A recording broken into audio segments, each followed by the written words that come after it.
দুব্বা ঘাস, কালোকেশি, স্বর্ণলতা, সজনে পাতা, পিঁয়াজ, রসুন, কাঁচা হলুদ, রক্তজবা ফুল, কালো জিরা, মেথি, আমলকি, পেয়ারা পাতা, নিম পাতা, রক্তজবা ফুলের পাতা।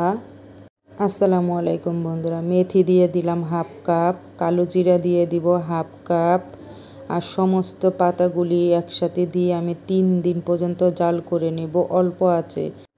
আমলকি কিছু পাতা ব্লেন্ডার করে নিচ্ছি, সেটাও দিয়ে দিলাম। ব্লেন্ডার করে নিলে সমস্ত উপকরণগুলি সুন্দরভাবে মিশিয়ে সাথে পেঁয়াজ রসুনটাও ব্লেন্ডার করে নিচ্ছি। 3 দিন আমি জাল দিব 3 বেলা করে, সকালে, দুপুরে, রাতে, এইভাবে 3 দিন জাল করব। লং, এলাচ, দারচিনি থেতো করে নিছি, সেটাও দিয়ে দিলাম। 5-7টা তেজপাতাও দিছি। আর শুকনা মেহেদি, আমি মেহেদিটা শুকায় রাখি, যখন কাঁচা মেহেদি না পাই তখন শুকনা মেহেদিটা এইভাবে ইউজ করি আমি। কাঁচা মেহেদিটারেই আমি শুকায়া রাইখা দিছি। 3 দিন পরের অবস্থা এরকম, পাতাগুলি একেবারে নরম হয়ে গেছে। আমি যখন হাত দিয়ে চেপে চেপে রসটা বের করে নিলাম, পাতাগুলি আমার হাতের চাপেই গলে ভর্তার মতো হয়ে যায়, এরকম অবস্থা। যাই হোক, পুরা রসটাই নিয়ে নিছি। চলেন বন্ধুরা, এখন রান্নাঘরে যাই। আবার জাল দিতে হবে, এটা আরও কমায় নিব। এইভাবে যদি করেন তেলের পরিমাণটা কিন্তু কম লাগে, তা নাহলে ঘাসের সাথে তেল অনেক চলে যায়। অ্যালোভেরাটা কাইটা দাঁড় করে রাখবো, হলুদ একটা আবরণ থাকে, সেটা বাইর হয়ে যায় জানি। ছোট ছোট টুকরা করে নিব, তারপরে দিয়ে দিব। এইভাবে দাঁড় করায় রাখলাম কিছুক্ষণ। আর ওদিকে আমার এটা জাল হয়ে গেছে, আর আমি ছোট ছোট টুকরা করে কাইটে নিয়েছি অ্যালোভেরাটা আমি যখন সিদ্ধ হয়ে যাবে আবার ব্লেন্ডার করব অ্যালোভেরাটা উঠাইয়া।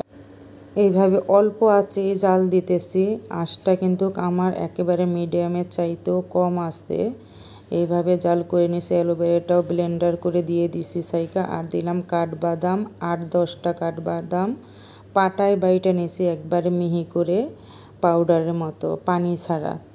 এগুলি এখন আবার জাল করতেছি। আর 1 লিটার আমি নারকেল তেল নিছি। নারকেল তেলটা এত ভালো, দেওয়ার সাথে সাথে আপনার পুরা ঘর ভরে গেছে নারকেলের মৌ মৌ গন্ধ, এত সুন্দর। আর দিয়ে দিলাম সামান্য পরিমাণে সরিষার তেল।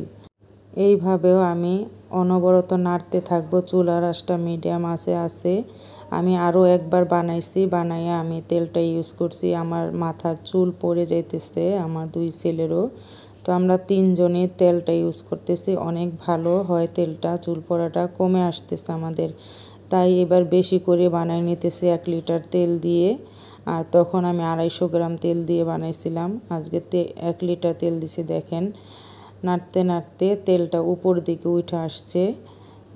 এইভাবে নাড়তে থাকবো যতক্ষণ পর্যন্ত আমার, এই যে দেখেন এখনও পানি শুকায় নাই। পানিটা যখন শুকায় যাবে তখন এই খুন্তি বা চটা, যাই বলি আমাদের বিক্রমপুরের ভাষায় চটা বলে, এটা থেকে গড়াইয়ে পড়ে যাবে। এখনও পর্যন্ত পড়ে না। এই দেখেন ছাড়া ছাড়া হয়ে গেছে, তার মানে হয়ে আসছে। তারপরও আমি আরও কিছুক্ষণ 5-6 মিনিট আরও নাড়তে থাকবো, জানি 1 ফোঁটা পানিও না থাকে। আর ভালোভাবে তেলের সাথে জানি আমার প্রত্যেকটা জিনিস মিশে যায়। তেলের কালারটা পুরাটাই চেঞ্জ হয়ে গেছে, সবুজ সবুজ একটা কালার এসে গেছে। এই যে এখন দেখেন হয়ে গেছে, 1 ফোঁটাও পানি আর অবশিষ্ট নাই। এখন নামাই নিলাম, ঠান্ডা হয়েছে। পাতলা একটা নেট দিয়ে আমি ছাইকে নিতেছি।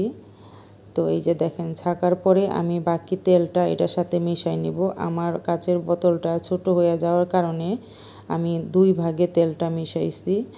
আর বোতলে একটু মেথি দিয়ে দিছি, দিয়ে মেথি দিয়ে আমি তেলটা ভরে রাখছি। এইভাবে থাকবে। তারপর আমি সারা বছরই দিব, যেহেতু তেল বেশি দেই না মাথায়, মাঝে মাঝে তেল